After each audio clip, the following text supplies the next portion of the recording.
ही नतीजे भी शुरू हो चुके हैं। इस खास मौके पर मोतीलाल ओसवाल फाइनेंशियल सर्विसेज के head of research Gautam Duggar से खास बातचीत हुई। बीजेपी के संकल्प पत्र से बाजार के लिए क्या संकेत है, किस सेक्टर के तिमाही नतीजे शानदार रहेंगे और मोस्ट इंपॉर्टेंटली कच्चे तेल के में उबाल अगर और बढ़ जाता है तो भारतीय बाजार पर इसका क्या इम्पैक्ट होगा, इस सब पर विस्तार से चर्चा हुई है। उसी इंटरव्यू का एक छोटा अंश फिलहाल आपके सामने।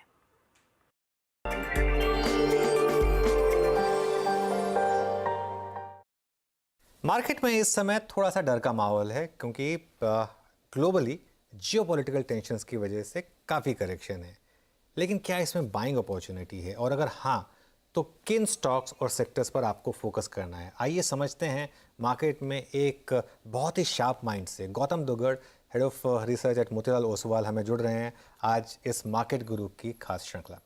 पहले तो ये बताइए कि ये जो करंट वॉर है ये आउट ऑफ सिलेबस आ गई आपके, ऑब्वियसली किसी स्ट्रैटेजी रिपोर्ट में भी इसका कोई मेंशन होगा नहीं क्योंकि किसी को पता नहीं था।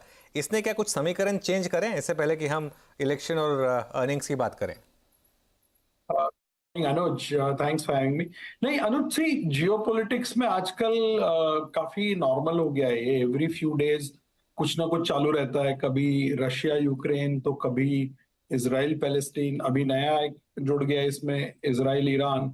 अगर आप पिछले 6-7 साल का एक दौर देखें तो जो जियोपॉलिटिकल फ्लैशेस है वो बहुत ज्यादा फ्रिक्वेंटली हो रहे हैं और इसमें मार्केट भी 2-3 दिन उधर ध्यान देता है, फिर वापस it goes back to the normal fundamental ways. तो जहां तक इंडिया का सवाल है, हमारे लिए सबसे इंपॉर्टेंट चीज है क्रूड के भाव। अगर क्रूड के दाम बहुत ज्यादा बढ़ते हैं तो फिर तकलीफ है, otherwise it's a few days of conflict and then let's see where it goes from there.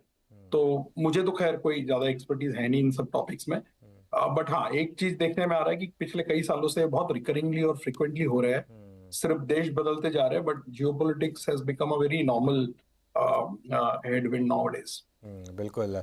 तो एक्स ऑफ क्रूड कोई खास वरी नहीं है, और क्रूड भी आपको लगता है कि क्या 9500 तक हम ठीक हैं, उसके ऊपर ही दिक्कत होगी या करंट लेवल पे भी थोड़ी दिक्कत है? नहीं, मुझे लगता है एक चीज देखिए, आप 15 साल पहले भी क्रूड के दाम $100 होते थे, तब अपना जीडीपी 1 और 1.5 ट्रिलियन के रेंज में हुआ करता था। आज भी क्रूड के दाम $90-100 के आसपास होते हैं, पर आज हमारा जीडीपी 3.6 ट्रिलियन है, प्लस हमारा current account balance, overall exports, IT services exports, सारा चीज अगर आप जोड़ के देखते हैं वो इक्वेशन को, तो हमें लगता है कि उतना ज्यादा दिक्कत नहीं होना चाहिए, given that the economy has grown in the last 10-15 years and our exports, our current account balance, our forex reserves at $640-650 billion, they provide lot of comfort. तो उस हिसाब से मुझे नहीं लगता है कि $100 तक हमें कोई बहुत ज्यादा कंसर्न होने की जरूरत है। हाँ, अगर ये ऐसा बीच में 2022 में जब पहले रशिया यूक्रेन का वॉर चालू हुआ था 140 तक चला गया था। दूसरा, it hurts the sentiments also, तो थोड़ा सा मार्केट के वैल्यूएशन पे उसका असर होता है। और अगर प्राइजेस सस्टेन होते हैं 100 के आगे 110 तक और लंबे लंबे समय तक वो प्राइजेस वहां पे सस्टेन होते हैं, तो फिर आपका इन्फ्लेशन, इंटरेस्ट रेट, बाकी सारी मैक्रो चीजें भी उसमें सामने आ जाती है। एज लॉन्ग एज ये कुछ दिन तक चले और 100 के नीचे रहे, मुझे नहीं लगता बहुत ज्यादा इसमें कोई प्रॉब्लम होना चाहिए। ओके, चलिए अब आते हैं जो दूसरा इम्पोर्टेंट इशू है और वो है अर्निंग्स का। अब हमने टीसीएस और इन्फोसिस दोनों के अर्निंग्स देख लिए, आपकी क्या समझ रही दोनों की अर्निंग्स देखकर? और इवन इन्फोसिस को मार्केट ने कोई बहुत ज्यादा वायलेंटली पनिश नहीं किया, अब क्या व्यू बन रहा है आपका यहाँ पर?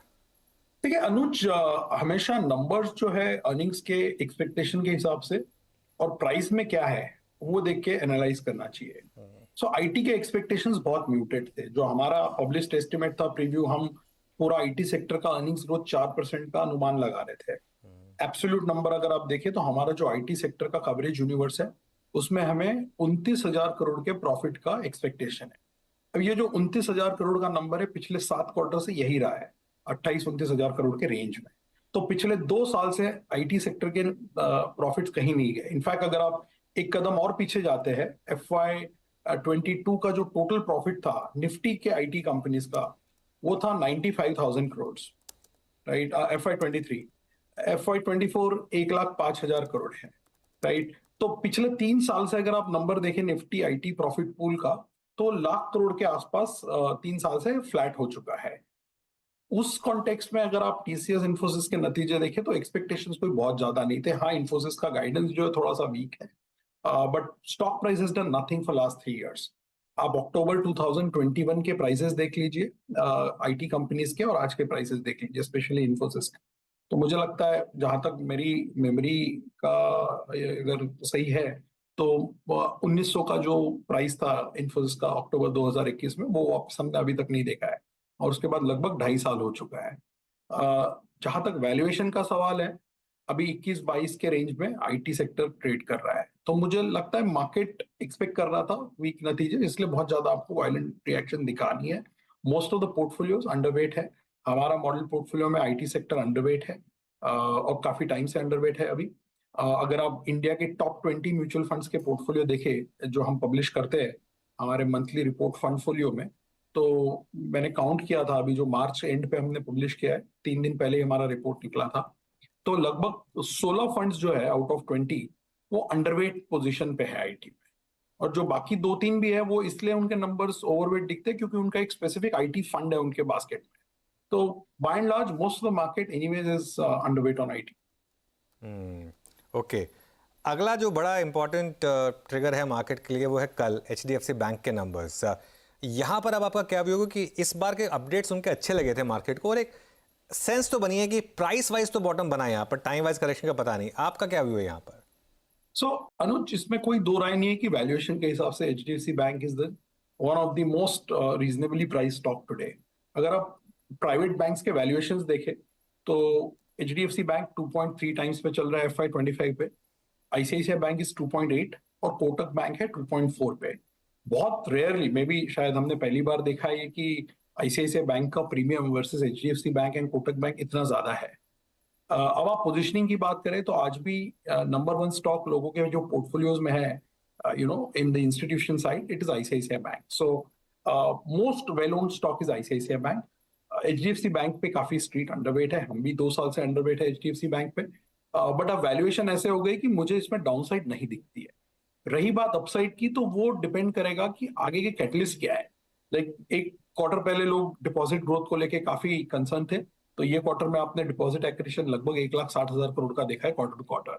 Now I think market will wait, street will wait to see if this sustains for couple of more quarter, stability आती है क्या, क्योंकि वैल्यूएशंस तो बहुत फेवर में है अभी और स्टॉक काफी अंडर परफॉर्म कर चुका है even on a 5-year basis.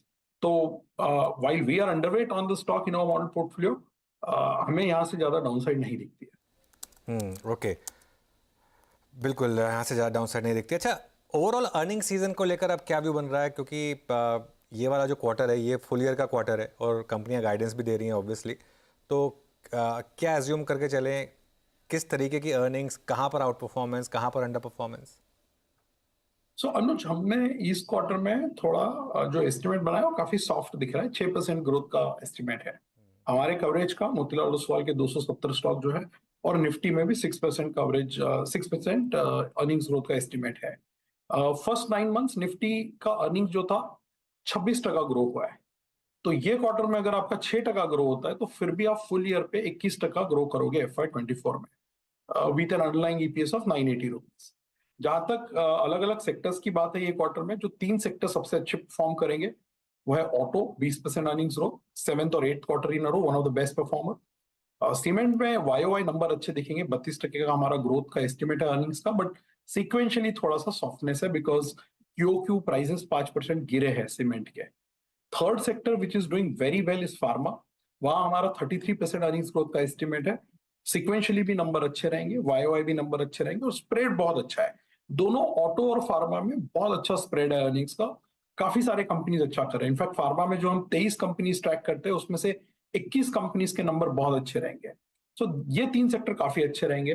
Consumer IT flat रहेंगे 5 से 7%, और जहां डिक्लाइन है जो ग्लोबल कमोडिटीज है, metals and oil and gas, वहां हमको मेटल्स में 6% डिक्लाइन दिख रहा है, ऑयल एंड गैस में 12% दिख रहा है।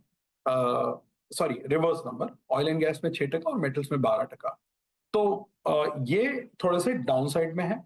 और जो सबसे बड़ा सेक्टर है फाइनेंशियल्स, वहां पे हमको 15% का ग्रोथ दिख रहा है बैंक में, प्राइवेट।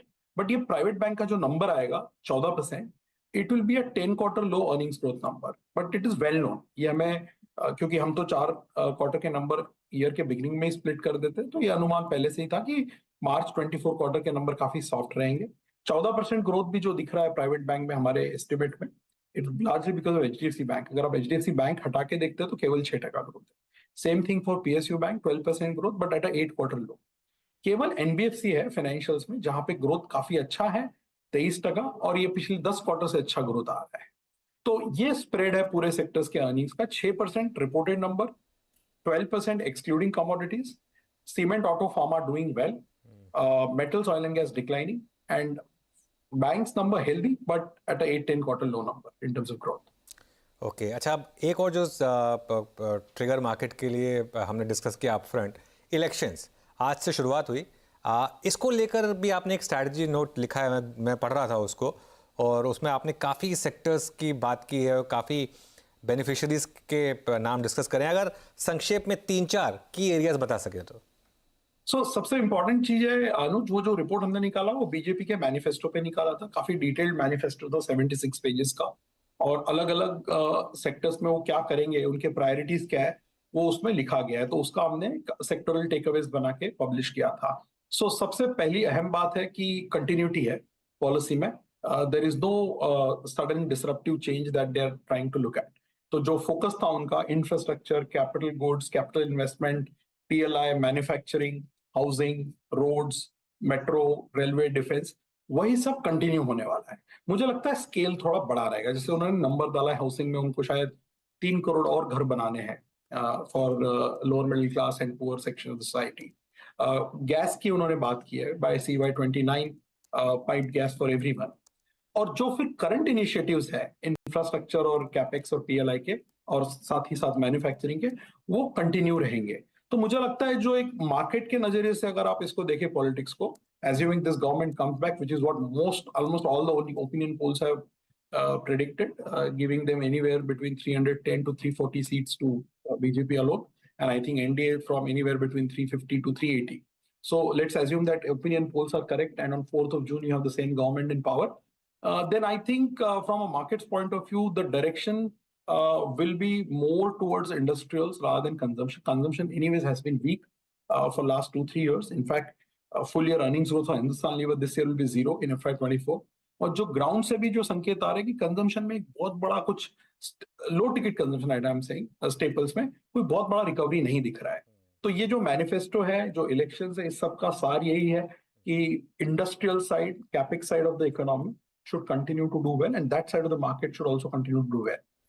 सिंस आपने बात की इसकी, कल हमारे चैनल पर फाइनेंस मिनिस्टर का इंटरव्यू हुआ, और उसमें एक चीज़ जो हमने डिस्कस की थी कि अब एलॉन मस्क की इंडिया में एंट्री जो हो रही है उसको लेकर ऑटोमोबाइल्स पर अब आपका क्या व्यू बन रहा है, और ऑटोमोबाइल्स और ऑटोमोबाइल एंसेलरी स्टॉक्स में जहां बहुत बड़ी तेज़ी रही है, एक्साइड जैसे स्टॉक्स में फॉर एग्जांपल, यहाँ पर अब क्या करें इन्वेस्टर्स?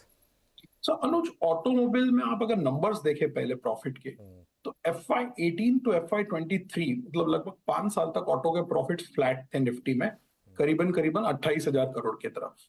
वही नंबर FY18 में था, वही नंबर FY23 में था। फिर FY24 which is the current year, profit double हो गए, 30,000 करोड़ से 60,000 करोड़ प्रॉफिट हो गया ऑटो इन निफ्टी। अगले साल हम जो प्रेडिक्ट कर रहे हैं वो ये है कि भाई नॉर्मल हो जाएंगे numbers. There will be a 11% growth in auto earnings in FY25.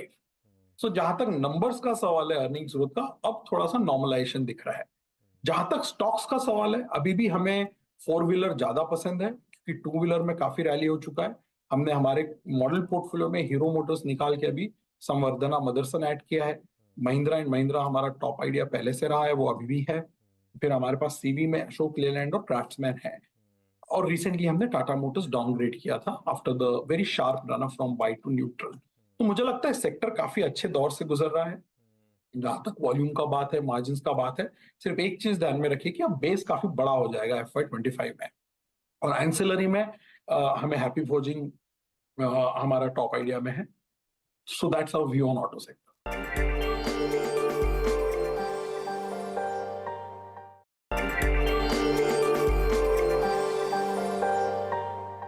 एक बहुत शानदार आपकी रिपोर्ट आई थी अभी, आई थिंक आपने मुझे भेजी भी थी, केबल और वायर स्टॉक्स पर, और इन पर्टिकुलर मैं आपका व्यू जानना चाहूँगा पॉलीकैब पर, क्योंकि इसमें बहुत कुछ हुआ। एक मैसिव रैली के बाद वो इनकम टैक्स का इशू आया, 40% की फॉल आई, वापस ऑलमोस्ट वो स्टॉक रिकवर होके काफ़ी लॉसेस ने कवर कर लिए। उसके अलावा बाकी स्टॉक्स भी हैं इस सेक्टर में।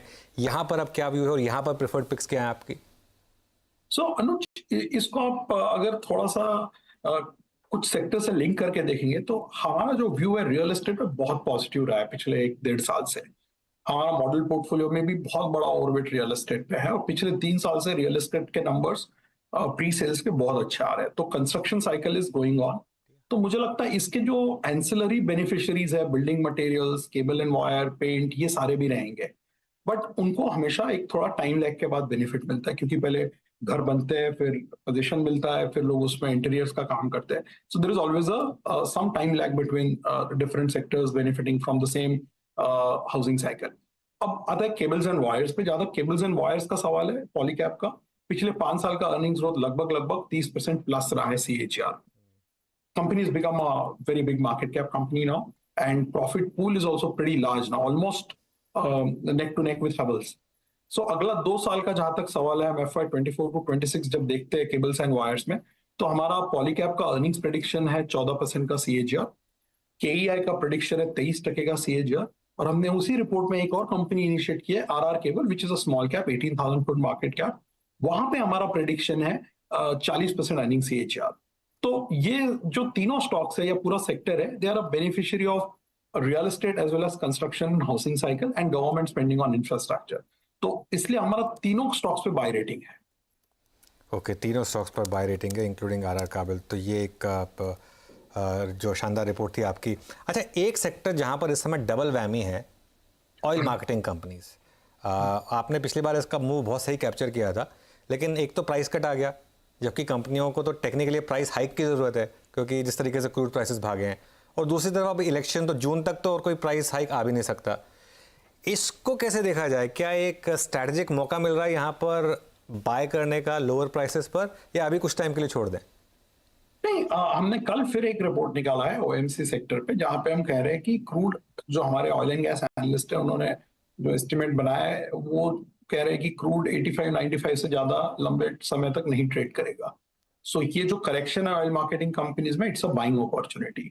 हमने हमेशा देखा है कि इस सेक्टर पे आप एक कोई स्ट्रक्चरल या लॉन्ग टर्म व्यू नहीं ले सकते, because it's end of the day commodity and with heavy intervention from government on pricing and regulation. तो ये हमेशा से एक सिक्लिकल और ट्रेडिंग प्लेस रहे हैं, जहां पे वैल्यूएशंस भी काफी मैटर करते हैं। जब हमने ऐड किया था HPCL हमारे मॉडल पोर्टफोलियो में, करीबन 0.8 या 0.9 टाइम्स प्राइस टू बुक था। आज भी 1.1 है, और आज भी ये हमारे मॉडल पोर्टफोलियो में मौजूद है, और हमें लगता है करंट वैल्यूएशंस पे OMC एक बाइंग अपॉर्चुनिटी प्रेजेंट कर रहा है। ओके, OMC में बाइंग अपॉर्चुनिटी है। इसमें प्रेफर्ड पिक्स क्या होंगे आपकी? तीनों में सेम अपॉर्चुनिटी या किसी एक में ज़्यादा है दूसरे के मुकाबले? तीनों की चाल हमेशा साथ में बढ़ते, साथ में गिरते, because the drivers the same. उसमें हमारा जो प्रेफरेंस है HPCL है number 1, which is also part of model. Okay, एक और स्टॉक जो आपका बहुत शानदार पिक रहा है पिछले 1 साल में, वो है जोमेटो, और इसकी कई बार हमारी बात हुई है। अब जहाँ से बात हुई थी वहाँ से ये स्टॉक ऑलमोस्ट 3 गुना हो चुका है। अब क्या किया जाए स्टॉक में? क्या अभी भी ये एक कोर पोर्टफोलियो का हिस्सा है? क्या अभी भी इसमें ये वो जो थीम है वो इंटैक्ट है? बिल्कुल इंटैक्ट है Anuj, but don't be surprise अगर स्टॉक 10-15% कभी भी करेक्ट होता है based on any event, general market correction और सम अर्निंग्स मिस हियर और there. But medium to long term story still very attractive there. उनका जो बड़ा स्टोरी जो उभर के आया है पिछले 1 साल में, वो है quick commerce, which is growing at a very fast pace. So despite initiating at 50 exactly a year back, और मॉडल पोर्टफोलियो में हमने जब ऐड किया था जुलाई में 70 रुपए के दाम पे ऐड किया था, हमने वो वेट अभी भी इंटैक्ट रखा है। हमारा जो पूरा व्यू है कंजम्पशन पे, वो हमेशा से पिछले 2-3 सालों से डिस्क्रिशनरी की तरफ ज्यादा झुकाव रहा है। तो मेरे जो मॉडल पोर्टफोलियो में अगर आप मोतीलाल ओसवाल के देखेंगे, हमारे पास 9 मॉडल पोर्टफोलियो कंजम्पशन स्टॉक्स है मॉडल पोर्टफोलियो में, जिसमें से 8 डिस्क्रिशनरी है, केवल 1 स्टेपल स्टॉक है। तो वो डिस्क्रिशनरी में हमारा जो व्यू हमेशा से पॉजिटिव रहा है। Indian hotel, Titan, metro, Zomato, हमने डीमार्ट भी ऐड किया था पिछले साल जुलाई में करीबन 3200 पे। फिर मिड कैप में हमारे पास लेमन ट्री रहा है, रेस्टोरेंट ब्रांड रहा है, और अभी हमने नया सेलो ऐड किया है। तो जोमेटो पे जहां तक सवाल है, मुझे लगता है काफी सारा एक री रेटिंग हुआ है। अगर आप एब्सोल्यूट मार्केट कैप देखें तो लगभग 1.5 से 2.25 लाख करोड़ के बीच पहुंच गया है। तो आपको एक्सपेक्टेशंस भी थोड़े मॉडरेट करने पड़ेंगे, क्योंकि जो स्टॉक का मार्केट कैप बहुत बड़ा हो जाता है, फिर परसेंटेज ग्रोथ ऑब्वियसली थोड़ा सा कम आता है, and there is always a possibility of a 15-20% correction in a high beta stock. Okay. So थोड़ा लंबा अवधि का नजरिया अगर रहता है तो मुझे लगता है ये सेगमेंट में पैसा और बन सकता है। नहीं 10 से 15% करेक्शन तो गौतम किसी भी स्टॉक में आ सकती है, और मिड कैप में तो ज़्यादा भी आ सकती है। वो खैर आई एम श्योर कि हमारे व्यूअर समझते हैं उस बात को। एक स्टॉक जहां पर आप सबसे आगे रहे, अहेड ऑफ द कर्व सबसे, और सारे प्राइस टारगेट आपके मीट होते गए, वो था ट्रेंट। लेकिन अब 4000 पर क्या अभी भी इस पर बुलिश रहने में समझ है? क्योंकि मैं एक रिपोर्ट पढ़ रहा था, बहुत लोग कह रहे हैं कि अब शायद ट्रेंड से निकल के AB फैक्शंस में जाया जाए। आपका क्या मानना है? शॉर्ट टर्म सच ये जो टैक्टिकल मूव्स होते हैं, पेयर ट्रेड जिसे कहते हैं, कि आपने ट्रेंड बहुत ज्यादा 3 गुना हो गया है पिछले 1 साल में, तो उससे निकल के आप कोई दूसरा स्टॉक जो अंडर परफॉर्म किया है वहां पे आपको थोड़ा वैल्यू ज्यादा दिख रहा है, दैट ऑलवेज पॉसिबिलिटी। जहां तक हमारा सवाल है, हमें ट्रेंड आज भी रिलेटिवली बेटर पोजीशन लगता है, बिकॉज ग्रोथ जो आ रही है ट्रेंड में वो बहुत ज्यादा है ABFRL और बाकी अदर कोई भी रिटेल स्टॉक के मुकाबले। अगर आप देखें पिछले 7-8 क्वार्टर का एक moving average number, last quarter ही आप देख लीजिए, ट्रेंड का टॉप लाइन ग्रोथ 52% था। तो कई सारे रिटेल स्टॉक आज स्ट्रगल कर रहे हैं 15-20% भी टॉप लाइन ग्रोथ करने। तो आई एग्री, वैल्यूएशंस काफी महंगे हैं और प्रेडिक्ट करना बहुत डिफिकल्ट है, क्योंकि हमें 1 साल पहले भी 1200 पैसे नहीं लगा था कि बहुत सस्ता चल रहा है मार्च 2023 में। फिर दिसंबर 23 में भी हमने एक रिपोर्ट निकाला था, तो प्राइस 2800 था, वहां पे भी महंगा लगा था। ऑब्वियसली थोड़ा टाइम कंसोलिडेशन होना जरूरी है, हो सकता है थोड़ा प्राइस और टाइम करेक्शन भी हो, वो स्टॉक के लिए अच्छा रहेगा। बट ग्रोथ बहुत अच्छा कर रहा है, अंडरलाइंग एग्जीक्यूशन बहुत ही स्ट्रांग है, और जो brand awareness plus brand strength है ट्रेंड का within the overall retail sector, it's one of the strongest. तो from a investment point of view we are still positive. Okay. अच्छा, एक आपने मुझे बहुत अच्छा नोट भेजा था और मैं खुद हैरान था उसको पढ़ के। एशियन पेंट्स जो इतने सालों तक मैसिव आउट परफॉर्मर रहा, फाइनली उसकी मार्केट कैप और प्रॉफिटेबिलिटी की कैगर जो है 10 साल में सेम हो गई, क्योंकि उसकी इतनी री रेटिंग हुई थी, लेकिन पिछले 2 साल में बड़ी अंडर परफॉर्मेंस रही यहाँ पर। क्या मौका है ये बाय करने का, या एशियन पेंट्स में अब वो जो पैसा बनना था, बड़ा पैसा, वो बन चुका है? एशियन पेंट्स अगर आप देखने जाए तो जब से बिरला ग्रुप का पेंट में एंट्री का ऐलान हुआ था 2021 में, वो स्टॉक फ्लैट है पिछले 3 सालों से। इसलिए आज जब आप ट्रेलिंग 10 ईयर प्राइस CAGR और ट्रेलिंग 10 ईयर प्रॉफिट CAGR देखते तो वो कन्वर्ज हो गया 17-18% पे। जो वैल्यूएशन 70-75 टाइम तक पहुंच गए थे, वो अभी 48 टाइम्स है। तो you can always argue 48 is not cheap either, but relative to where it was trading in 2021, stock थोड़ा सा सस्ता हुआ है। Bluest of the blue chip companies है, 50 साल का ट्रैक, 50 से भी ज्यादा साल का ट्रैक रिकॉर्ड है, 60% मार्केट शेयर होल्डर है। तो ऑब्वियसली अगर रियल एस्टेट साइकिल अच्छा है, जनरल कंजम्पशन डिस्क्रिशनरी अगर अच्छे से होता है, तो पेंट को भी कहीं ना कहीं बेनिफिट होगा।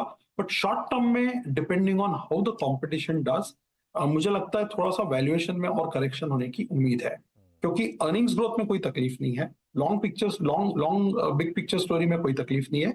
तकलीफ जो है वो है कि जो कॉम्पिटिटिव इंटेंसिटी बढ़ गया इस सेक्टर में, तो मुझे लगता है स्ट्रीट थोड़ा सा देखेगा कि how is the new competitor doing, उनके 3-4 क्वार्टर्स के नंबर्स देखेंगे। तो मुझे लगता है हालांकि स्टॉक काफी करेक्ट हुआ है, फ्लैट है 3-3.5 साल से, बट कोई इमीडिएट ट्रिगर नहीं दिखता है। ओके। अच्छा, टाइटन पर भी आप काफ़ी पॉजिटिव रहे हैं, और कैरेट लेन का एक्विजिशन उनके लिए बहुत शानदार रहा ऑब्वियसली। अभी यहाँ पर क्या हाउस व्यू बन रहा है आपका? सो टाइटन पे हमने 15 साल से हाउस व्यू चेंज नहीं किया है। It's remained our number 1 preferred discretionary consumption pick, right from when the price was 200 rupees to now when the price is 3600 rupees. Again, जैसे मैंने आपको ट्रेंड के लिए कहा, साइज काफी बड़ा हो गया। टाइटन भी निफ्टी स्टॉक है, 3 लाख करोड़ से ज्यादा मार्केट कैप है। पिछले 5 साल का अर्निंग CAGR 24-25% रहा है। इनफैक्ट टॉप लाइन भी अच्छे से ग्रो हुआ है, बट अब इस बेस पे ऐसे ही ग्रोथ की उम्मीद करना थोड़ा सा मुझे लगता है एग्जैगरेशन रहेगा। Titan is now slowly evolving into a story which can compound between 15 to 20% earnings growth. और अच्छी बात यह है कि जहां तक ओवरऑल ज्वेलरी सेक्टर का सवाल है, अनऑर्गेनाइज टू ऑर्गेनाइज ट्रेंड जो डिमोनेटाइजेशन के बाद, जीएसटी के बाद चालू, और गवर्नमेंट ने भी काफी रेगुलेटरी मेजर्स लिए थे, pan card regulation etcetera etcetera, तो वहां से जो अनऑर्गेनाइज टू ऑर्गेनाइज शिफ्ट चालू हुआ है वो अभी तक चल रहा है, और अभी भी ऑर्गेनाइज प्लेयर्स के लिए काफी बड़ा मौका है, इसलिए this has remained as our number one pick for last many many years now. Okay, चलिए फिर एक आखिरी सवाल, तो मार्केट के लिए अब इस समय क्या मौके हैं? जो पिछले 2-3 साल की बुल मार्केट है वो आगे अभी आपको कंटिन्यू करती हुई दिखती है, उसी तरीके के कैगर पॉसिबल है आगे जाते हुए? मुझे लगता है अनुज, काफी सारा री-रेटिंग जो हुआ है ब्रॉडर मार्केट्स में वो निफ्टी में नहीं हुआ है। गलत धारणा है कि मार्केट बहुत एक्सपेंसिव है। निफ्टी आज भी 20 टाइम है जो 10 साल के एवरेज के इनलाइन ट्रेंड कर रहा है। अगर आप देखें पिछले 5 साल में, सिर्फ निफ्टी देखते हैं, FY19 टू 24 प्री पैंडेमिक देख लीजिए आप, तो FY19 टू FY24 निफ्टी का जो कॉर्पोरेट प्रॉफिट मुनाफा जिसे हम कहते हैं, उसका CAGR 17% है, और वही 5 साल में निफ्टी का जो मार्केट कैप बढ़ा है 80 लाख करोड़ से 180 लाख करोड़ हुआ है, वो CAGR 18% है। सो ब्रॉडली मार्केट ने अर्निंग्स का रिस्पेक्ट किया है, जितना अर्निंग्स आया है उतना ही मार्केट कैप भी कंपाउंड हुआ है। कुछ सेक्टर ने ज्यादा रिटर्न दिए, कुछ ने कम दिए, जो हर मार्केट में होता है, हमेशा होता है। बैंकिंग ने कम दिया है, इंडस्ट्रियल्स ऑटो ने ज्यादा दिया है, रियल एस्टेट ने ज्यादा दिया है, यूटिलिटी ने ज्यादा दिया है, कंज्यूमर ने कम दिया है। सो बट नेट नेट जब आप टोटल एग्रीगेट करके देखते हैं तो 17% 5 साल का अर्निंग CAGR है निफ्टी का पिछले, और 18% मार्केट कैप का CAGR है। तो मुझे लगता है कि ये जो अर्निंग्स थोड़ा सा अभी मॉडरेट हो सकता है, बिकॉज आपका प्रॉफिट पूल काफी ज्यादा बढ़ गया है, 3.25-3.5 लाख करोड़ से आप 7,80,000 करोड़ तक पहुंच गए हैं 5 साल में। हमारा जो आज का एस्टिमेट है अगले 2 साल में यहाँ से 15% CAGR का है, तो मुझे लगता है बाजार को in line with underlying earning return देने में कोई ज्यादा तकलीफ नहीं होनी चाहिए। मुझे कोई बड़ा डी रेटिंग होते हुए नजर नहीं आ रहा है, बिकॉज फ्लोज भी काफी अच्छे हैं। इंडिया, जो हमने रिपोर्ट में लिखा, एक अपने मिनी गोल्डीलॉक मोमेंट से गुजर रहा है, जहां macro micro sentiment, flow, liquidity, policy momentum सब कुछ इंडिया के फेवर में एट द मोमेंट, जबकि रीजनली ग्लोबली चीजें उतनी अच्छी नहीं है। तो एक India will keep attracting it's fair share of flows, और जितना अंडरलाइंग अर्निंग्स ग्रोथ रहेगा उतना रिटर्न देने में मुझे नहीं लगता मार्केट में कोई दिक्कत होनी चाहिए। ऑलराइट गौतम, बहुत बहुत शुक्रिया आज हमारे साथ जुड़ने के लिए और हमसे बात करने के लिए। एज ऑलवेज अच्छा लगा आपसे बात करके। Thank you so much.